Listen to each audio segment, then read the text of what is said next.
Glendive Medical Center. We have a full house. I think this is going to be a really good location. I'm excited. So when you're in the hallway and you see anybody, encourage them to come with you. And Melody, you brought a guest. Would you like to tell us who you brought? This is Leslie. She's my sister-in-law. Oh, well, thank you. If they passed the guest book around? Yes. Yep, she's All right. We all stand and do the pledge and the mission. Peggy, would you like to start us out? I pledge allegiance to the flag of the United States of America and to the republic for which it stands, one nation, under God, indivisible, with liberty and justice for all. Well, as I scan the room, I don't see the mission. Does anybody know the mission by heart? We should know that. No? Skip that. You can be seated. Jim, thank you for purchasing and equipping this cart. I think this is going to work out really nice. And thank you, Jim and Alan, for getting everything from the coffee den to our new location here. And before I get started, I would like to officially induct our 3 newest members into the club. So David, Rochelle, and Lacey, if you'd like to come up here, I will read you the Toastmasters promise.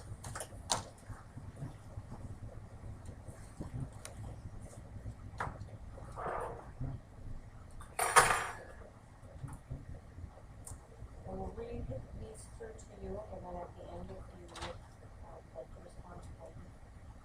Lacey, David, Rochelle, as a member of Toastmasters International and Glendive Toastmasters Club 9941, do you promise to attend club meetings regularly, to prepare your speech and leadership projects to the best of your ability, basing them on the projects in the competent communication, advanced communication, and competent leadership manuals, to prepare for and fulfill meeting assignments, to provide fellow members with helpful, constructive evaluation, to help the club maintain the positive, friendly environment necessary for all members to learn and grow, to serve the club as an officer when called upon to do so, to treat fellow club members and guests with respect and courtesy, to bring guests to club meetings so they can see the benefits of Toastmaster membership offer, to adhere to the guidelines and rules for all Toastmasters educational and recognition programs, and lastly, to maintain honest and highly ethical standards during the conduct of all Toastmasters activities. Lacey, David, Rochelle, if you adhere to these promises, please respond if I do. Existing members, would you like to reaffirm your Toastmaster promises? And on behalf of the Glendive Toastmasters Club, I do thank you for the Toastmasters International Fitness.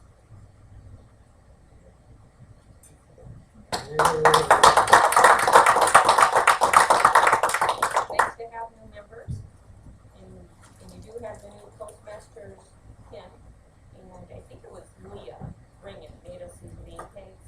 I think they're great, and we usually have mine in my binder. I don't always remember to put on it, but if you have them, it would be a nice idea to put them on, and as we pass people in the hall, take a look at you. It just opens up that line of communication, maybe suggest to them that come on down to our meeting. We have lots to discuss today. Alan, membership dues are going to be due October 1st. Would you like to tell us more about that? yes. Dues are $40 for a 6-month period starting October 1st and ending on March 31st of next year. And actually, the memberships are $36 for the 6-month period. That will go to the Toastmasters International. The remaining $4 will go back into our treasury, so in case the events of use funds to buy whatever, the treasury is kept up, and so these payments are due October 1st. And that's $40 payable to Glendive Toastmasters. Glendive Toastmasters. All right. Thank you. Thank you, Alan. We're back on our schedule for every 2 weeks, which sometimes I think, oh, I could use that extra Thursday, but I'll get that. So our next Tuesday meeting at noon will be Thursday the 26th. That is going to be our local contest. So if anyone is interested in giving a speech during that contest, let Pete or I know. I will be the chair, and Pete will be our chief judge. The winners from the local contest will advance to the area contest, and that's going to be held the next evening, which will be Friday, the 27th at 7 o'clock. And Jim, have you secured the library? Okay, great. Jim's got the library all scheduled for us, so that'll be another nice location. And that's where the other members, Williston, Miles City Sydney, and Williston, just Miles City and Williston will join. and us. Yep, that'll be great. Pete is our Vice President of Education. He will be the chief judge for the contest. Pete, do you have any more information that you should share with him as far as the local and area contest? Donna and fellow Toastmasters, we have the humorous speech is the speech for this contest. And if a Toastmaster has given 6 speeches or more, they are eligible to give a speech. And we do need one volunteer to give out a run so that we can go ahead and even if we don't compete against ourselves, so we can have someone eligible to compete in the area contest as well. When I did that last year, the only thing I could find that was helpful was the last speech in the Competent Communicator Manual. There's an 11th speech in there, and I think that's in there to give you a tide over until your next manual comes. So there is some guidance if you're interested in being a participant and or competing in both the local and the area contest on being a humorous speaker. The other one is table topics, and we have a couple of volunteers, but people can come to the meeting and say, I don't want to be part of that contest. Well, we probably do need to line up at least one speaker for that meeting. And even though this is our contest, it's still our regular meeting. So even if you're not going to be giving a speech, you know, or to the topics as part of that contest, we still want everybody to join us as normal. And then you have to have 6 or more speeches to be eligible. What if there is someone who is close to being eligible? Could they give us a speech, even if they're not ready today, but maybe next Thursday? Could they do that? Well, that's a really good question, because I found out some information in between our officers meeting and this meeting, which suggests that several Toastmasters, more than I expected, would be available on the 3rd Thursdays. So if you want to do a speakerphone next Thursday, you can do that. And probably we should just come back over at my office building conference for a while. I have a question too. This next meeting coming up, where there's a humorous, is this a manual type? It's not. Okay. If you can fit it into a manual project, we encourage you to do that, but it does not have to. Yeah, at our executive meeting, did we decide that speeches have to be manual speeches? For regular. For meetings, regular, but yes. not contest. So if you can fit it into one of your manuals, You should. great, you can get an evaluation on that, Right. but if you wanna just go for it and do a speech. Good question, thank you. Alright, so should we plan on doing a 3rd Thursday meeting next Thursday at Pete's office? We'll think about it, if you don't, maybe send out an email, say. See, that would be on the, what, like the 19th? 19th? Yeah, 19th. Well, give us something to think about, and if that works for you, let me or Pete know, and certainly try for that. If there's a good enough response, then we'll try that. And I'll volunteer to be Toastmaster to find out if there are speeches. Well, I have one speech left to finish my CC, so maybe I'll show up. Yeah. Yeah, well, see, I would too. Volunteer. Yeah, okay, we've got a couple I'm in people coming, favor of Pete. it. Okay. All right, we'll do it. Sounds good, thank you. All right, Peggy Iba, involved person I know. She has part in so many organizations and just a vital role to Glendive. We are lucky to have her in our club, and even better, she's our Toastmaster today. Welcome, Katie. I got you. And the reason I'm involved in Toastmasters is selfish, because I get more out of it than obviously I put into it. But I think that's the benefit of Toastmasters, is it's the one thing you really do for yourself. If you're interested, you can, because of your experience with Toastmasters, you might be asked to help with the Miss Montana interviews, which, by the way, the Miss America pageant is this Sunday night on ABC, so tune into that.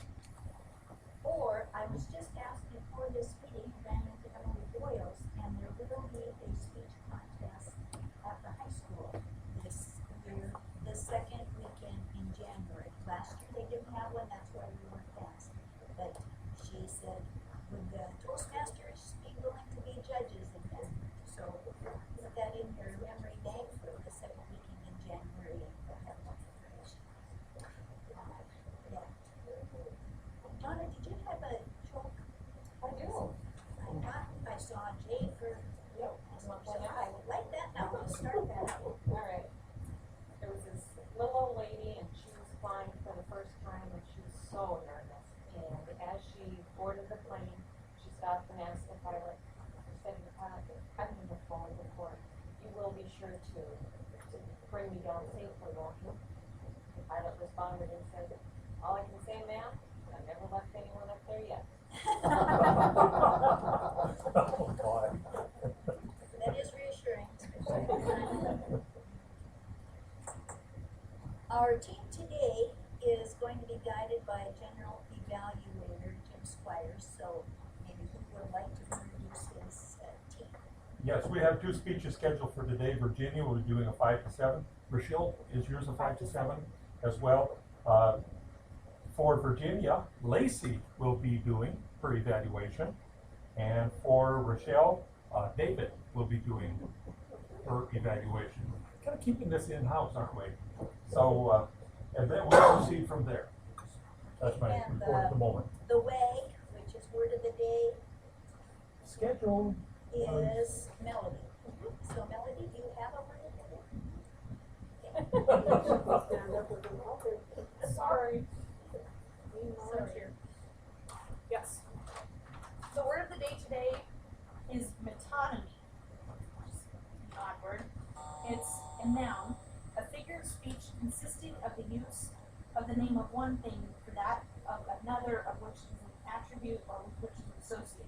So, for example, American journalists employ metonymy whenever they say the White House in place of the president and his administration.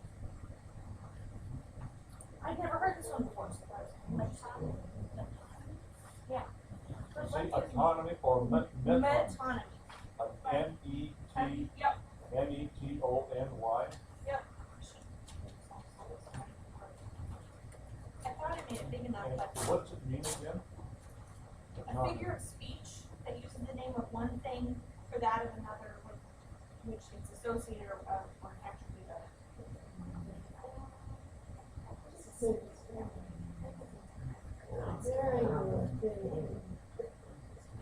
Perhaps 4th of July is representative of Independence Day, even though 4th of July would be a lot. I thought I made the font size big enough. Sorry, folks. This is a language lab, isn't it?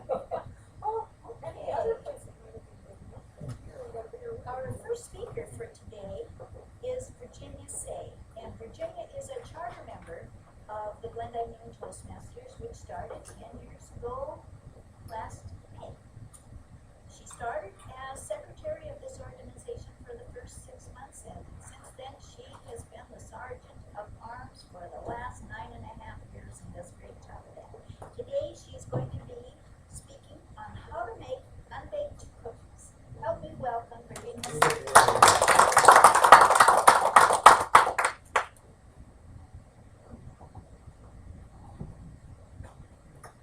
Oh, I didn't get some. Yes, you will.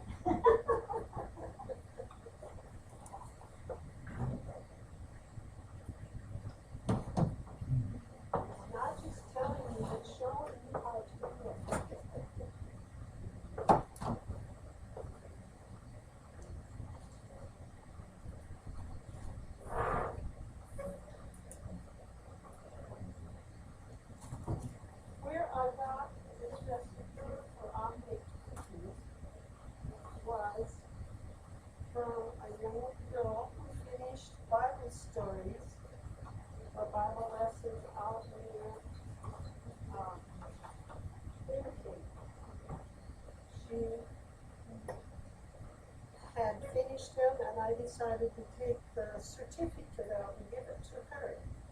And she, when I got ready to leave, she said, I want to give you some cookies before you leave.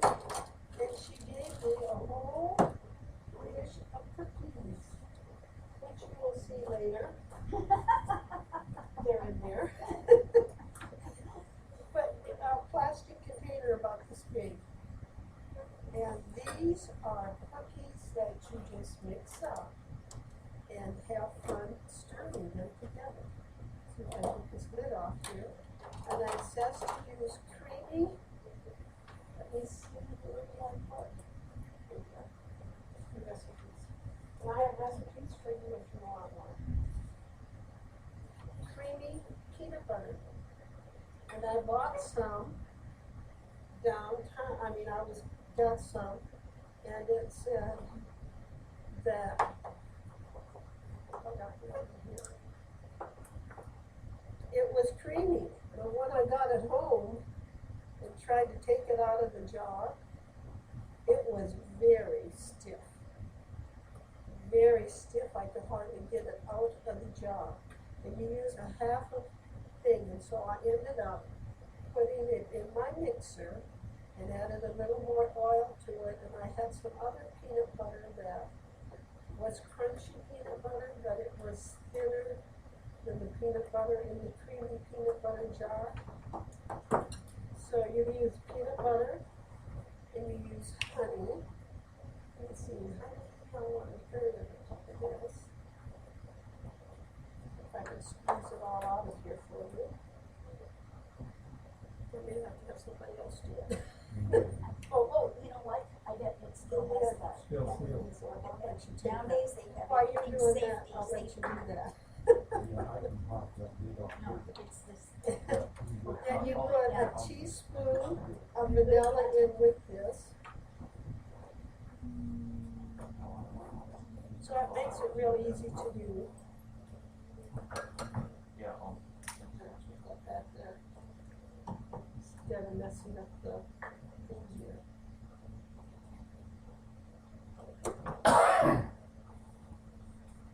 Now, why don't you just dump it in there?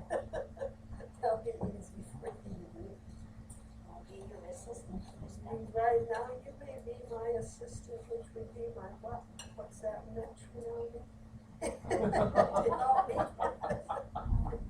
Get this all out. Yeah. Thank you.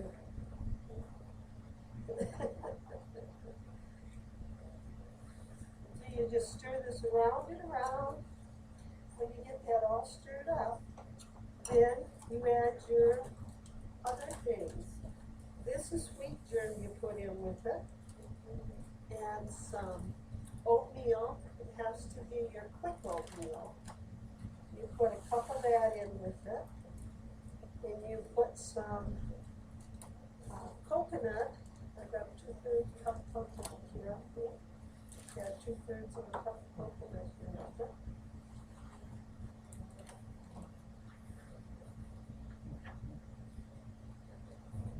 But you don't want the real fine coconut, you want it with the longer pieces of coconut, usually in with it.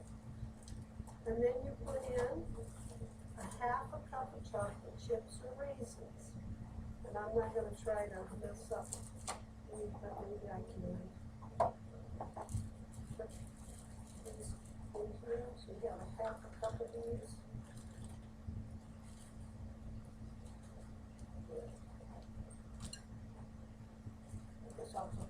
Because other ones want to stay in the cup anyway.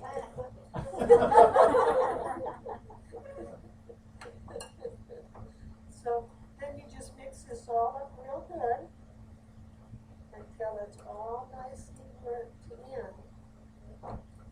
And so you can really see how this goes. Just keep mixing. Now that hand I can't stir any longer because I broke my wrist in May, and sometimes it gets too hard to turn. Let's mix things well.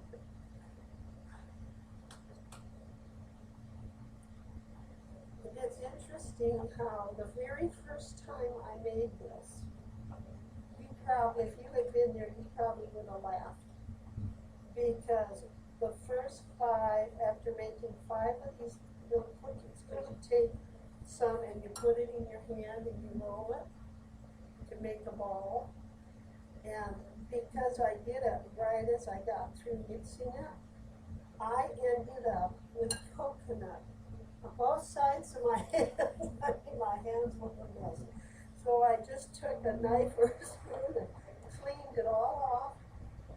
Then I took all those cookies I had already made, put them back in the bowl that I mixed it in,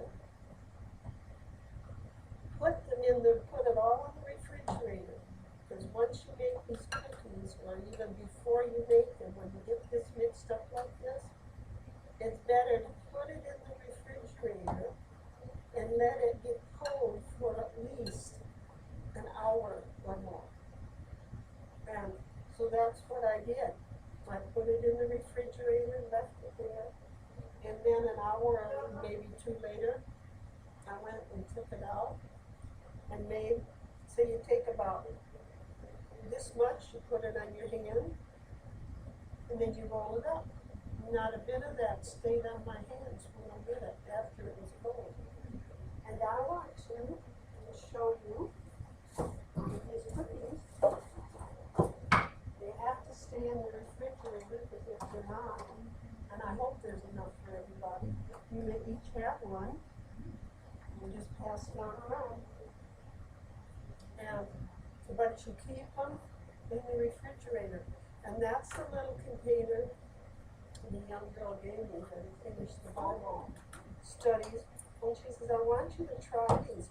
I says, you want me to bring this container back? She says, no, you can keep it. And that's why I still have that container. And I hope each one of you will know, because these are no bake.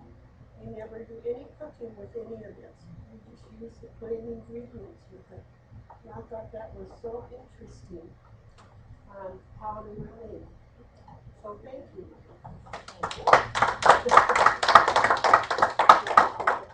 No, I know you want them all. See if I can get this off here. But if you want a recipe for it, I started them on. oh, you already did, okay. You may have them, and they're very easy. This is my time as Western Trails Foods put in a plug for barley flakes. Didn't you expect that? Because any recipe that calls for oatmeal, you can also substitute barley flakes. It's got twice the weight of glucans that lower cholesterol and food stress. So it's a good high fiber substitute. It's actually good for you too. There's hardly a day or a week that goes by we don't have barley at our house. My husband always knows that when I make cookies, there's always some barley or barley flour. Okay, our next speaker is one of our brand new inducted members, Rochell. She's originally from Livingston. She's married and has 2 children. And she works for the district judge Simonton and has for the last 3 years. So it is because of that maybe her speech has something to do with the judicial process. Supreme Court Justice Scalia recently expressed his opinion that the Constitution is dead, dead, dead, contending that the Constitution means today what it did back in the 18th century. Rochell is here today to talk about whether the Constitution is a living or a dead document in her speech entitled The Constitution, a Living Document. That gives us a clue.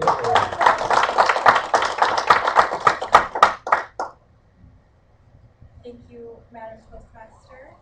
Good afternoon, fellow Toastmasters and guests. We hold these truths to be self-evident that all men are created equal and are endowed by their Creator to certain unalienable rights. We've all heard these words before, whether it was in middle school social studies class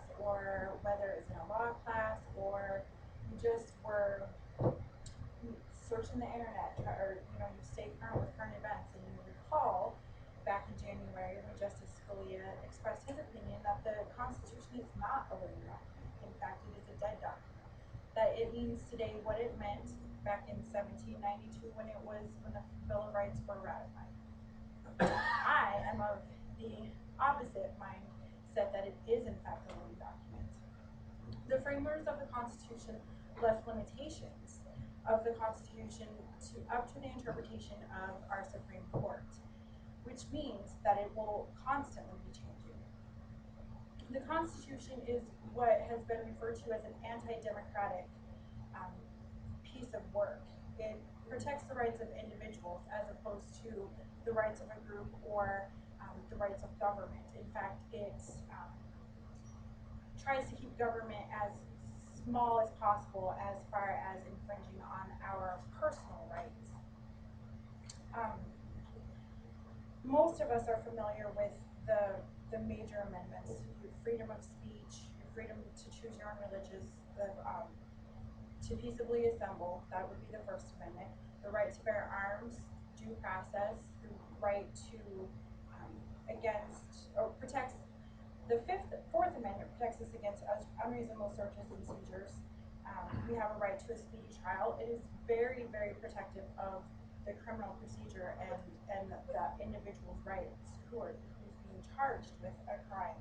And that is shown in the Fifth Amendment against double jeopardy, self-incrimination, and also the Sixth Amendment, which is our right to a speedy trial. The Seventh Amendment is a little archaic in that it protects, or it gives people the right to a jury trial in civil cases regarding against the federal government, and the limit on, or I think the minimum amount is $20, which obviously $20 wouldn't sue somebody even in a small claims court over these days. So there are different limits set on it today than there were back in the 18th century.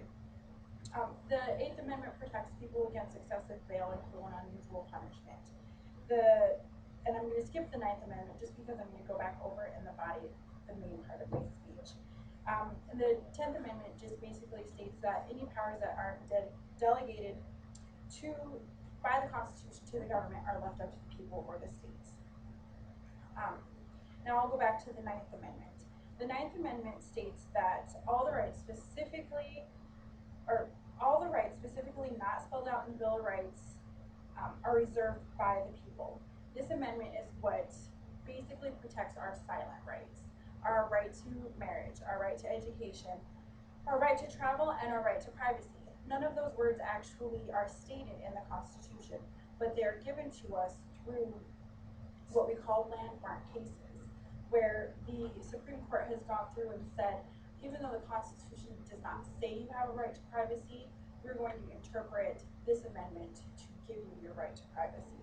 And that's basically what the Ninth Amendment protects, is all the silent rights that the Supreme Court has ruled over since 1792.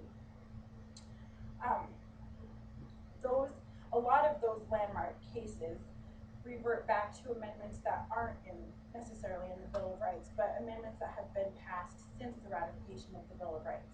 The 13th Amendment abolishes slavery. The 15th Amendment gave the right to non-whites to vote. The 19th Amendment gave women the right to vote. None of these things were part of the Constitution when it was, or the Bill of Rights when it was ratified in 1792. They were things that changed over time. They weren't necessarily stated back when the original document was ratified. Then men who were created equal encompassed free, white, and land-owning men. Didn't include women. It didn't include children, and it didn't include any person who was not white. The 18th Amendment, of course, we should all know, entitled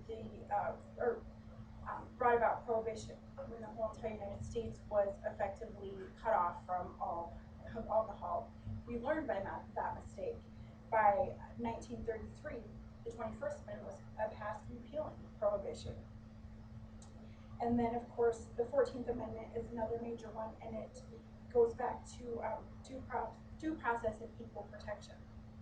Some of the cases I mentioned that are landmark cases, which in this day and age seem almost reprehensible to us living as we do today. Dred Scott versus Sanford. Basically, a slave sued his owner's, or his dead owner's wife for his freedom, because the state they lived in was a non-slave state. Plessy versus Ferguson was the case that defined separate but equal, that blacks didn't have the right to occupy the same space as white people, but they could still occupy a space similar to what white people, like restaurants, restrooms, cars. So they were not necessarily perceived as a citizen of the United States because they were non-white, but they still were entitled to transportation, food, public services, just not on the same playing ground or playing field as white people. Let's see, 58 years later, Brown versus the Board of Education dealt with school segregation and that same equal protection. That no, blacks and whites are both people. They are both citizens of the United States, and they're entitled to be educated in the same space. Whether their buildings, facilities were the same, it didn't matter. They were still entitled to be educated in the same space. As far as criminal law goes, Gideon versus Wainwright established the right to counsel. Gideon was accused of, I believe, I don't know the exact case details, but I think it was maybe robbery or something like that. And he was arrested and went through trial. And even though he stated that the Constitution gave him a right to counsel, the court denied his right to counsel, and therefore he was found guilty. And it was appealed to the Supreme Court, and the Supreme Court said he is entitled to the right to counsel to be able to put on the best defense for him. Later on, a few years later, was Miranda versus Arizona, and that's a pretty infamous case. It outlined what people are entitled to after they're arrested. You have the right to remain silent. You have the right to an attorney. If you can't afford one will be appointed to you. Another major case in the 60s was the decade that brought about all of this sort of constitutional revolution, if you will, is Tinker versus Des Moines. Two kids showed up at school with black armbands on and protested the Vietnam War. The school said you can't do that. And the parents of the students said yes, they can. And if you don't allow them to, you're infringing upon their freedom of speech as students and their right to symbolic speech. And the government stated, yes, they can, or the Supreme Court ruled that they can wear their black armbands, because even though they're students, they're under 18, they still have constitutional rights. Back when the Bill of Rights was ratified, children were basically property. They didn't have any rights except the rights that their father granted to them. So, I mean, that is a huge change in our constitutional belief from 1792 to 1969, when that case was ruled upon. As back to the 9th Amendment, protecting our silent rights, a huge case in 1973 was Roe versus Wade. It basically gave Ms. Roe her right to get an abortion. Even though I believe that she had already had the baby, the Supreme Court felt it was a ripe enough issue to still rule on it, even though she couldn't go back and get an abortion because the baby was already born. David, correct me if I'm wrong. I don't recall the exact specifics of that, but I believe that was the case. The Supreme Court said no one can tell a woman what she may or may not do with her body. If she is pregnant, she has the right to terminate that pregnancy, and it's not up to the government to stop her. Back in 1792, I'm not sure if they had, what methods they had to end pregnancies. I mean, a lot of it was still probably just death at birth. I don't think they maybe had that issue. But in 1973, almost 200 years later, that was an issue, and it's still an issue to this day. It's almost like we are sort of going backwards, and I'm not going to get into opinions about any issue like that. But as far as the Constitution being a living document, I think the points that I've spelled out today maybe not necessarily prove that it's a living document, but it can make it seem like, yeah, maybe it is. Things aren't always what they have been, and they won't always be what they are today. Each generation must protect its own liberties and its own freedoms. And what, as I said before, the way that it is 100 years ago isn't the way that it is today, and is probably not going to be the way it is in 100 years. So, thank you.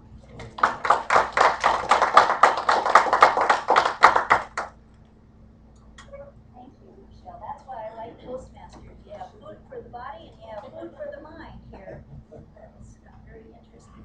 Good refresher for us to look back at our Constitution and all that it has, all the rights it has given us.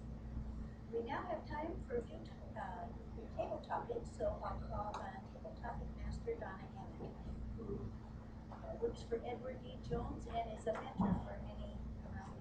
Yes, and if you show up next Thursday, maybe I'll have that speaker. Okay, I have some table topics, and I'm not gonna let you pick because I wanna hear your answers. So I'm going to start here with Pete.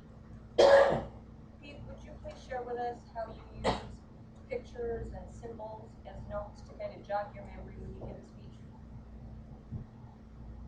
Fellow Toastmasters and honored guest. Several months ago, I mentioned that when called upon to give a speech with no notes, I took it upon myself to perform a little ruse and took an index card and made up hieroglyphics so that I would remember each of my points as a way to be totally free or almost totally free from the lectern and wander about the world, which is an acceptable way to compete in public speaking. So if you're called upon to give a speech and it is super important for you to get maximum contact with your audience and minimal contact with the written speech, you might make up your own little symbol for each of your key points and go ahead and proceed in that way. To this day, I remember the crummy diagram I made of the alligator with its jaws open, but I don't know what point that was.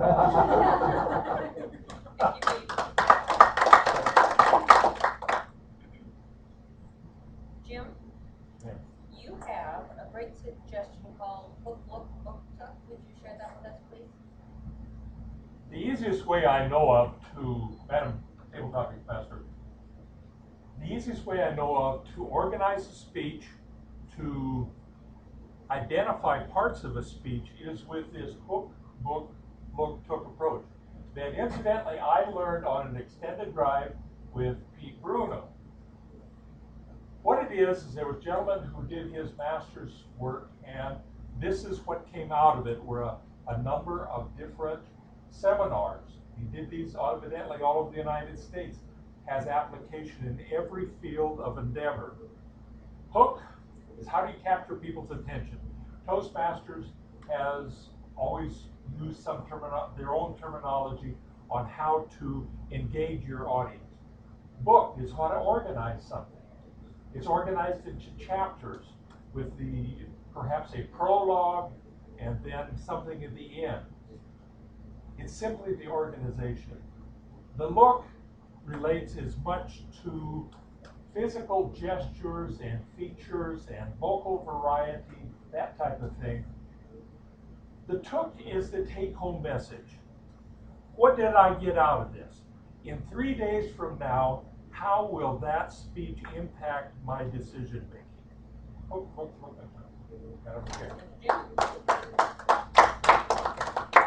Melody, you recently attended a Toastmasters meeting in Boise, Idaho.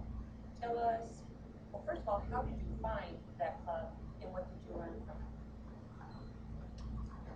And Toastmaster S members. I was in Boise on vacation, and I have been trying to convince my dad to start attending Toastmasters, as he loves to speak and be the center of attention. He, however, had not done so in many months, and I decided that if I was there, I was going to drive him to one. So I just got online, and I think I went to the Toastmasters website. I can't remember if I did that or just did a Google search and looked for local clubs in the Nampa area. And I believe about 6 different clubs popped up.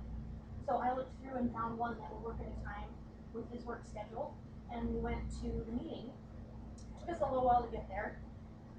Once we got there, I discovered it wasn't an ordinary meeting, it was actually a leadership training meeting, which was interesting. I was kind of bummed that he didn't get a chance to participate in table topics and hear the normal speeches, but he did get to learn quite a bit about how a club is run, and I learned a few things as well, attending excuse me, an extra training session, so it was definitely beneficial, and I have yet to follow up and see if he's been to a regular meeting, but hopefully now that he's met a few people and seen how it works, Toastmasters will be able to get it.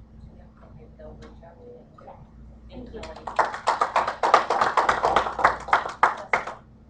Thank you. Easy question for you. What did Melody say or do to bring you to join her today at Toastmasters, and what do you think of the meeting so far?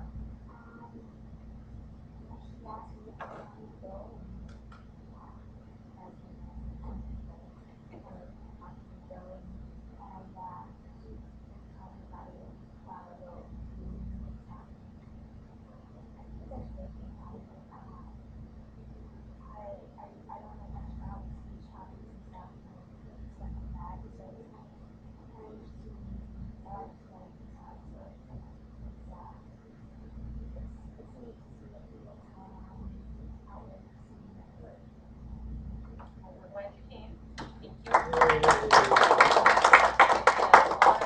Want to speak to us about what you're writing? We'd love to hear it. Practice on us. Lacey, you are our newest member. What prompted you to join Toastmasters, and what can we do as a club to encourage more people to join?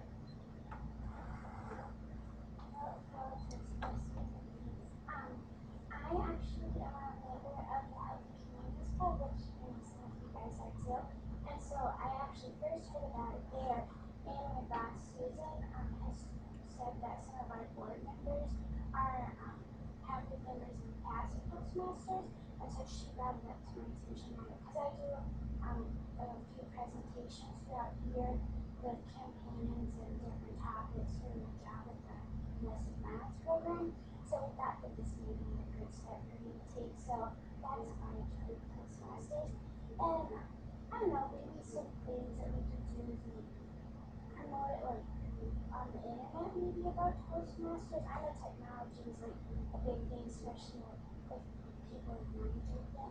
Like I don't know, my friends, coworkers and stuff. Like we have a Facebook page, and so whenever we have events, we always just post it to our Facebook page. And so that's how we get like some the community kind of stuff. So maybe that or the newspaper, maybe we can do.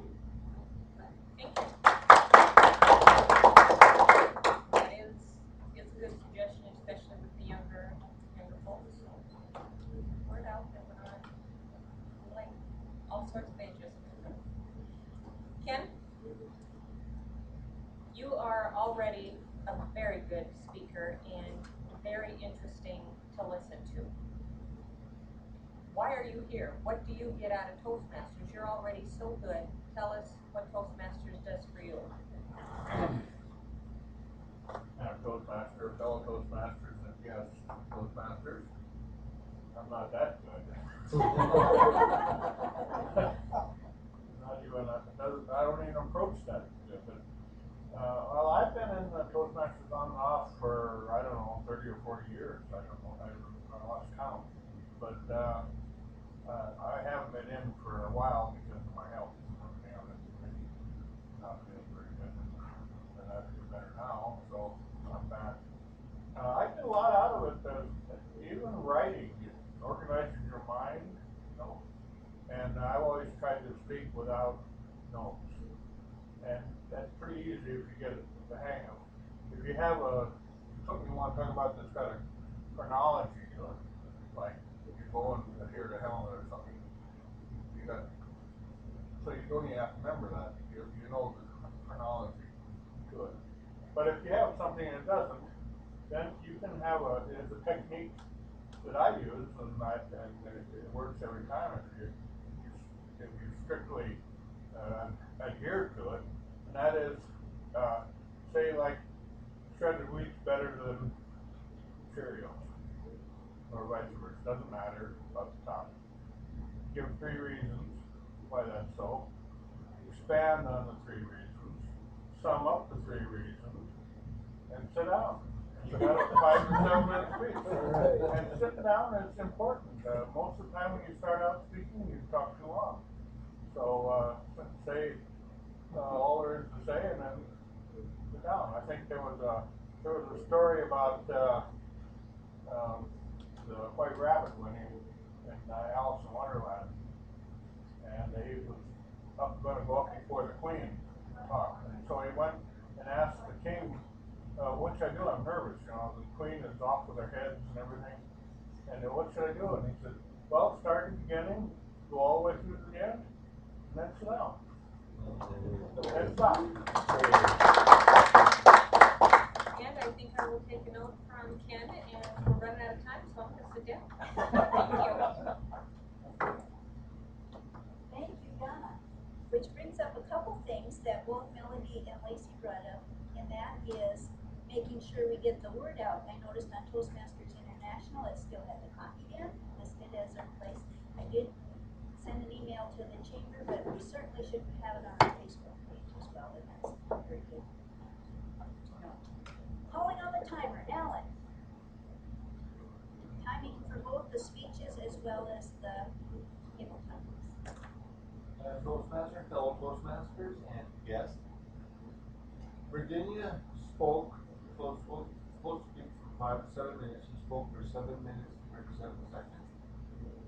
Rochelle was supposed to speak for 5 to 7. She spoke for 10 minutes and 57 seconds. On our table topics, Pete spoke for 1 minute and 16 seconds. Jim spoke for 1 minute and 23 seconds. Melody spoke for 1 minute and 15 seconds. And Melody's sister and I forget what your name is. I'm sorry. Lestia. She spoke for 35 seconds. Good job. Lacey spoke for 1 minute and 9 seconds, and Ken spoke for 2 minutes and 11 seconds. That's their time of homework for today.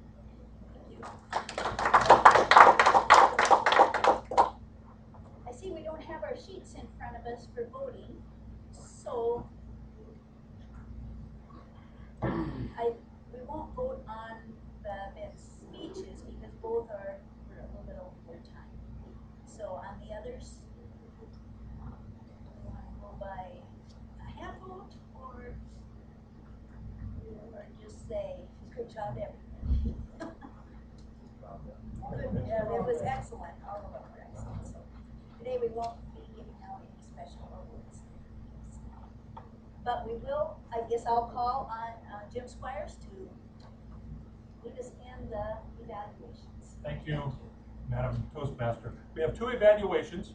We need to move quickly, so I will go ahead and call on Lacey to do the evaluation for Virginia's demonstration speech from where you are. Okay, so I evaluated Virginia, and she did how to make cookies, and I really liked her speech. I thought it was very relatable. You seemed very natural up there. Well, the first question is, how did the speaker make you talk relevant to the audience's interest? And I thought you chose a food that most people like to eat, so I thought that will probably a lot of people's attention. And you did something that's very easy to do with your family or friends, so I thought it was something that most people could probably relate to. And I liked how you made jokes about your cooking experiences, like when your coconut burning on your hands. That made people laugh. I thought that was good. How appropriate was the choice of demonstration method, and I thought that you chose a good subject to report. It was simple, but it's still something that everybody, I think, took something away from it. Sorry, I'm making music now. And then, was each part of the demonstration clear on the screen? I thought you did a good job of that. You told exact measurements most of the time. what to do with the peanut butter. He looked into cream and put olive oil in it. He gave great descriptions of how to do that. The only thing that I thought could have been a little different was maybe just have like some of the ingredients already open. That way it could just be easier for you. Just dump it in there. But that's all I could really think of. And then what was the most effective part of the demonstration, I thought was how you started the presentation when you told us that you actually used the same dish that the young girl gave you when she showed you the recipe. And then I thought it was great that you actually gave everybody a sample of the cookie and the recipe card. So Lacey, wow, I'm impressed. Our next evaluation, David will evaluate Rochelle. Joey has covered an impressive span of history in 10 or so minutes. And it's an impressive point, but that's also part of the problem. It was a real survey of seminal constitutional cases, and you started out with you stated an opinion, your take on this Constitution, a living document, and that got lost in the survey of hundreds of years worth of seminal cases. So on that, I guess I would suggest to narrow it down to a few topics that you can cover and describe very well. You're a woman who is eligible to vote at 18, who pays income taxes and co-owns property. It's instantly relatable, and that would cover a fair stand and be very relatable to the audience as well. And if you're stating an opinion, don't back down by saying this is just my opinion. You start out saying this is your take on things. We know it. Don't back down on it. But you can throw together a lot of information in a short presentation. Make you more focused and stick with your statement from the start. You'll come together very well.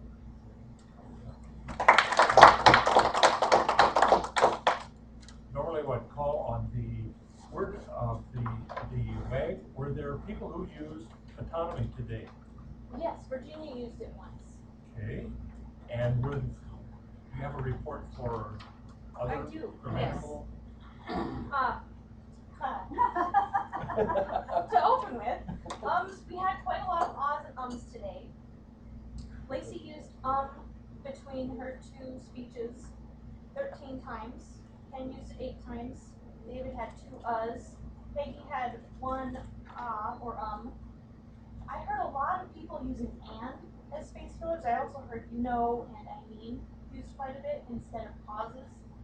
And for the record, Rochelle today used 29 ums and had 2 repeats in your speech. So very interesting, but maybe a little bit more practice to those.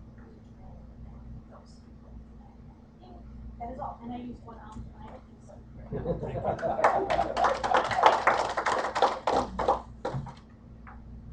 Madam Toastmaster, I believe that completes my duties. thank you very much.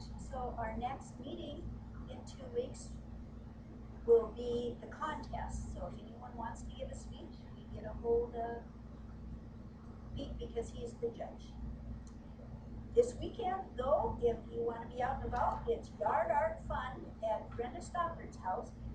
I got to do a preview because I'm taking the welding class at the college for yard art, and boy, it is exciting. She said she spent $1,002 this last year at Border Steel.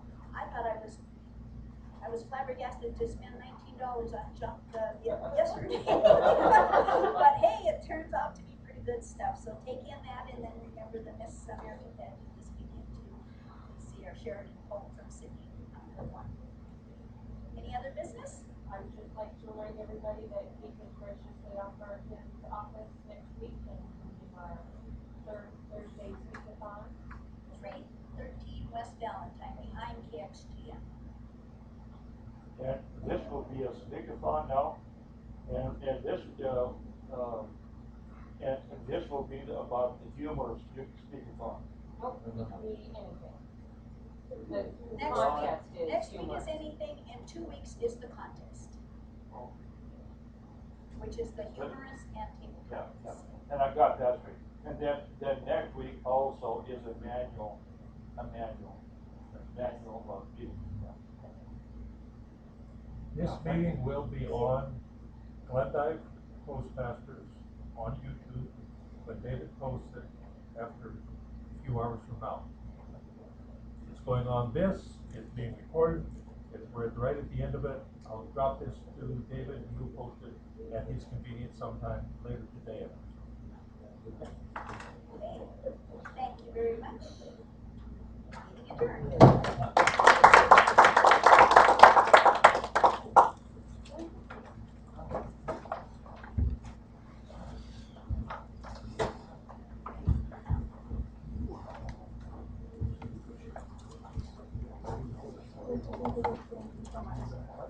Jim, did you need my report with the Oz and Ums on it? Do you need that? If you would.